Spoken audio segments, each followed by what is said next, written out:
मुझे खाना बनाना है, मुझे मीटिंग अटेंड करनी है, मुझे उनकी बात माननी पड़ती है, कभी कभी मुझे वहाँ जाना पड़ता है, मुझे आज ट्रैवल करना पड़ेगा, मुझे स्टडी करनी पड़ेगी, मुझे वहाँ जाना होगा।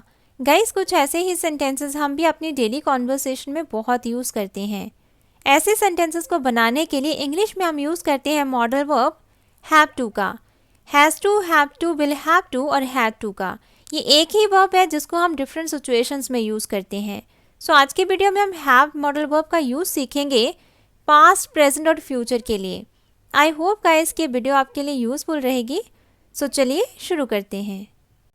फर्स्ट है गाइस हैव टू और has to. Guys, have to और हैज़ टू हम तब यूज़ करते हैं जब हमारे सेंटेंस के एंड में ना है या फिर ना पड़ता है आता है।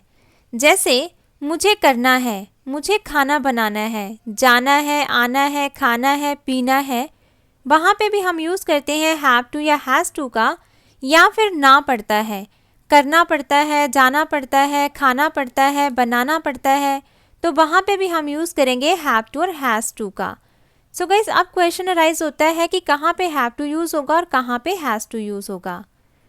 सो गाइस, जब भी आपका सब्जेक्ट जो है सिंगुलर है, लाइक ही, शी, इट, या फिर एक नाउन है, सिंगुलर नाउन है, जैसे राहुल, जॉन, रॉबर्ट, एक पर्सन है सब्जेक्ट, वहाँ पे हम यूज़ करेंगे हैज़ टू का। और अगर आपका जो सब्जेक्ट है वो प्लूरल है, means more than one noun है, मोर देन वन पर्सन है, तब हम यूज़ करेंगे वर्ड हैव टू का। यू, दे, वी, आई, या फिर plural noun means more than one subject जहाँ पे होते हैं, वहाँ पे हम यूज़ करते हैं हैव टू का। मतलब क्या है कि जहाँ पे आपका सब्जेक्ट सिंगुलर है वहाँ पे हैज़ टू यूज़ होगा, जहाँ पे आपका सब्जेक्ट प्लूरल है वहाँ पे हैव टू यूज़ होगा। मतलब दोनों का सेम ही है। जिस सेंटेंस के एंड में ना है या फिर ना पड़ता है, मीन्स जहाँ पे आप चाहते नहीं हो लेकिन आपको काम करना पड़ता है, मजबूरी है, कंपल्शन है, या फिर काम इम्पॉर्टेंट है, वहाँ पे हम यूज़ करते हैं मॉडल वर्ब हैव टू और हैज़ टू का। प्लूरल में हैव टू, सिंगुलर में हैज़ टू। चलिए कुछ एग्जाम्पल्स की हेल्प से समझते हैं। गाइस, ऐसे सेंटेंसेस को बनाने के लिए रूल है, सबसे पहले हम यूज़ करेंगे सब्जेक्ट, फिर हम यूज़ करेंगे हैज़ टू और हैव टू का। अगर सब्जेक्ट सिंगुलर है तो हैज़ टू, अगर प्लूरल है तो हैव टू। उसके बाद हम हमेशा यूज़ करेंगे फर्स्ट फॉर्म ऑफ वर्ब का। उसके बाद ऑब्जेक्ट, फिर अदर वर्ड्स अगर दिए हुए हैं, कोई एडिशनल इन्फॉर्मेशन है, वो हम ऑब्जेक्ट के बाद देंगे। फर्स्ट एग्जाम्पल है, उसे सुबह जल्दी उठना है। जल्दी उठना है ना है से ख़त्म हो रहा है, इसलिए हम यहाँ पे हैव टू या हैज़ टू में से एक यूज़ करेंगे। उसे सुबह जल्दी उठना है तो मतलब सब्जेक्ट सिंगुलर है, तो हम यहाँ पे यूज़ करेंगे हैज़ टू का। She has to get up early in the morning. She has to get up early in the morning. हमें उसकी बात सुननी पड़ती है। हमें सब्जेक्ट जहाँ पे प्लूरल है, एंड में है, नी पड़ती है, सुननी पड़ती है, मजबूरी है, कंपल्शन है, मानना नहीं चाहते, सुनना नहीं चाहते, पर सुननी पड़ती है, तो यहाँ पे हम यूज़ करेंगे हैव टू का, क्योंकि सब्जेक्ट प्लूरल है। तो हम बनाएंगे we have to listen to her. We have to listen to her. उसे शाम तक इसे पूरा करना है। He has to complete this till evening. He has to complete this till evening. मुझे वहाँ जाना पड़ता है। I have to go there. I have to go there. मुझे अभी निकलना है। I have to leave now. I have to leave now. मुझे तुम्हारे साथ नहीं जाना है। गाइस, ये नेगेटिव सेंटेंस है। नेगेटिव सेंटेंस में हम हैव टू के बाद नॉट का यूज़ नहीं करेंगे, बल्कि सब्जेक्ट के बाद डज नॉट और डू नॉट का यूज़ करेंगे, जैसे हम प्रेजेंट इंडेफिनिट टेंस में करते हैं। उसके बाद हम यूज़ करेंगे हैव टू, फिर first form of verb, object and other words. तो जो भी नेगेटिव की सेंस देगा वो हम यूज़ करेंगे डज नॉट और डू नॉट। सब्जेक्ट सिंगुलर है तो डज नॉट, अगर सब्जेक्ट प्लूरल है तो डू नॉट का यूज़ करेंगे। मुझे तुम्हारे साथ नहीं जाना है मीन्स यहाँ पे हमारा सब्जेक्ट आई है, तो हम यहाँ पे यूज़ करेंगे do not have to. I don't have to go with you.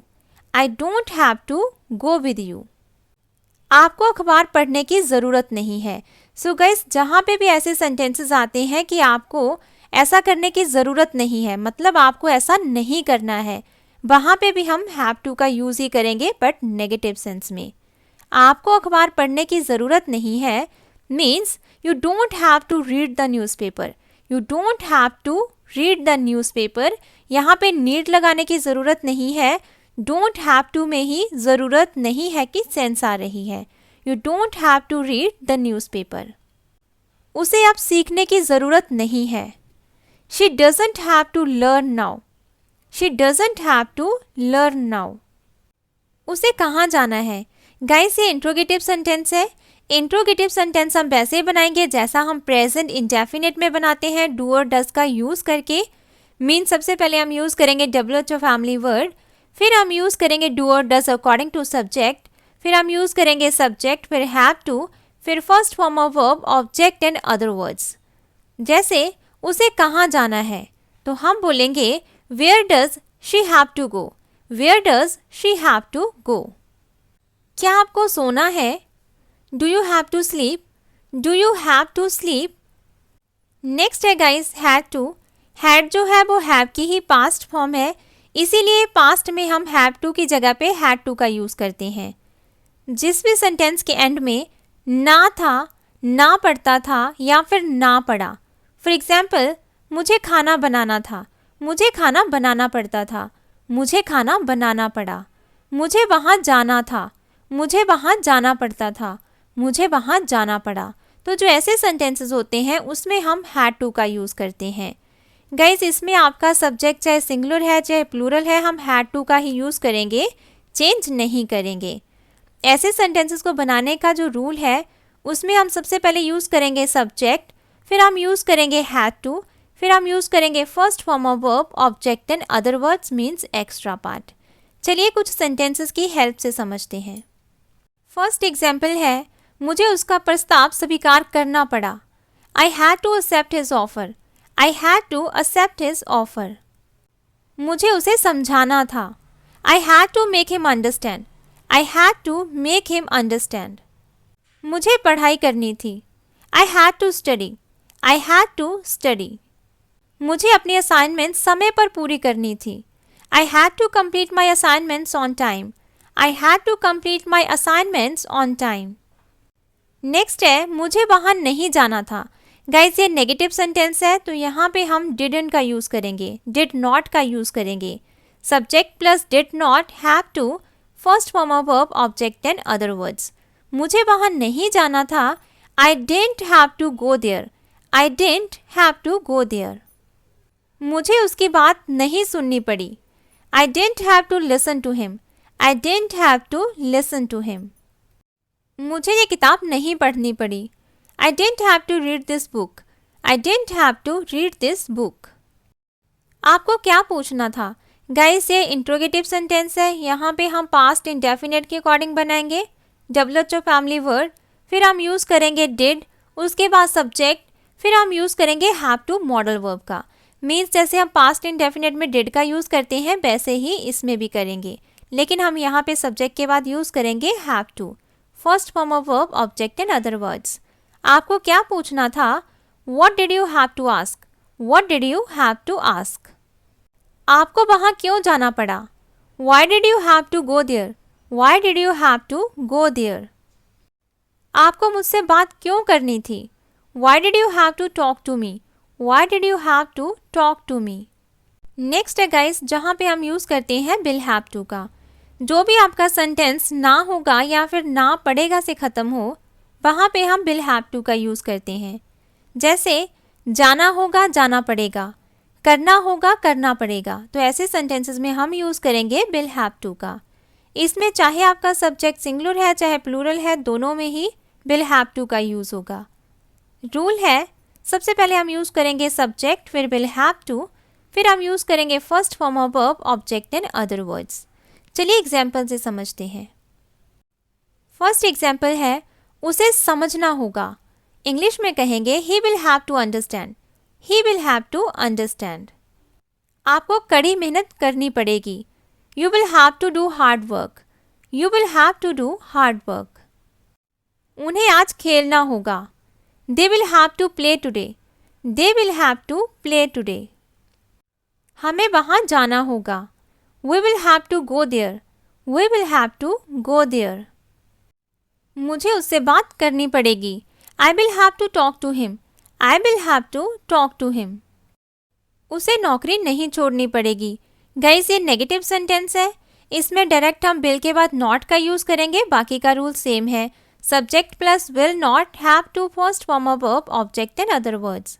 उसे नौकरी नहीं छोड़नी पड़ेगी। He will not have to leave the job. He will not have to leave the job. उसे अपना घर नहीं बेचना पड़ेगा। He will not have to sell his house. He will not have to sell his house.